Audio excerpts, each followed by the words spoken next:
As we come on the air, Governor Ron DeSantis is preparing to speak publicly just hours after filing the paperwork to run for president. You're watching 10 Tampa Bay here at 5. I'm Josh Sidorowicz. And I'm Emerald Morrow in for Courtney. In an hour from now, the governor will kick off his campaign in a live announcement on Twitter along with owner Elon Musk. And he is joining an increasingly crowded field of Republican candidates. It's a night that is ending months of speculation of whether the governor would be entering this race.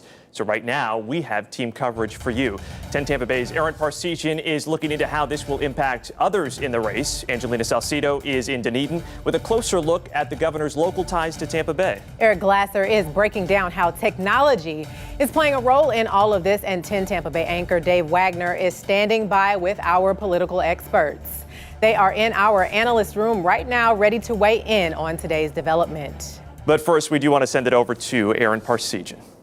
Yeah, Josh, Emerald, we are monitoring minute by minute, waiting for this Twitter chat to start. But in the meantime, let's take a walk over and look at what DeSantis entering this race actually means for 2024. So you see the field here, things starting to get crowded on the GOP side. We recently saw Senator Tim Scott enter the race. Others, like former Vice President Mike Pence, former New Jersey Governor Chris Christie, all weighing whether or not to run. The question is, though, is whether the governor's expected announcement will start to clear up the field against the top dog, former President Donald Trump. Get ready. Months of speculation coming to fruition. Governor Ron DeSantis will enter the 2024 race for the GOP nomination as the likely top challenger to former President Donald Trump.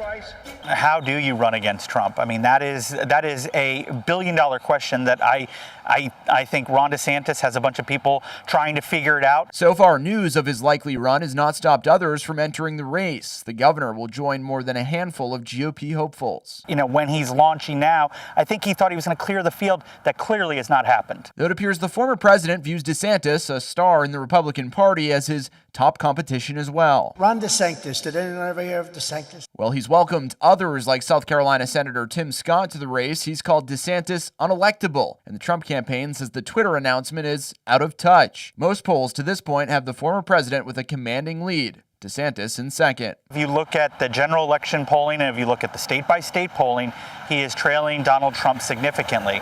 DeSantis is not entering this race in the position of strength that he was 2 or 3 months ago. Now, this is the field for now. Things can still change. We are still months and months away from 2024. I'm going to head back to the desk now so we can monitor this announcement happening right around 6 o'clock on Twitter tonight. Thank you, Aaron. And the governor is making his announcement tonight on what's called Twitter Spaces. While almost all of us are familiar, of course, with Twitter itself, a lot of people have been asking questions about what the Spaces platform is all about. So tonight, 10 Tampa Bay's Eric Glasser is taking a deeper dive into that. Well, while Twitter is a household word, Twitter Spaces might be a little less familiar. The social media platform says Spaces is a way to have a live audio conversation on Twitter, no video, but kind of a giant phone call where millions can listen in as the creator is the host, controlling who of up to 13 people can do the talking. And so today, in this case, DeSantis will be speaking with Twitter's CEO, Elon Musk, potentially reaching tens of millions. It's a vehicle that nobody's used before. We spoke with political strategist Raven Harrison about DeSantis' decision to launch his campaign on Twitter Spaces.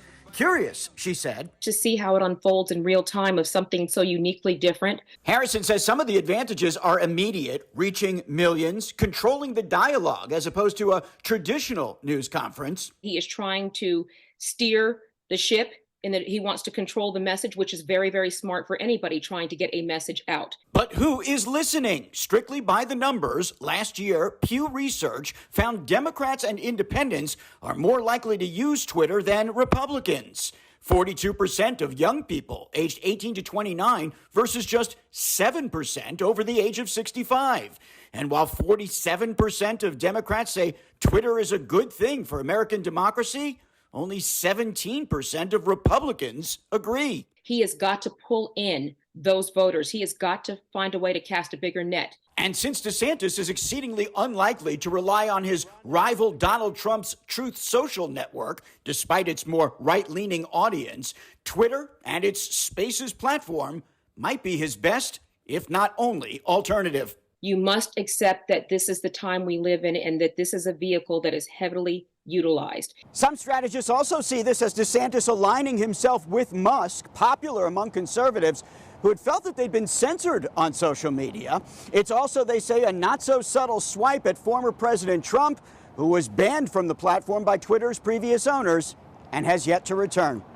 In Tampa, Eric Glasser, 10 Tampa Bay. And right now we do have Aaron and our crew. They are on standby, ready to listen in to that live chat for you. We'll let you know, of course, what he says as soon as it happens. And coming up at 5:30, we will take you out live to Dunedin, where we are learning new details about the governor's launch there. And our political analyst will weigh in on today's development. But right now, you should go ahead and download our free 10 Tampa Bay app. We'll send alerts straight to your phone through the night.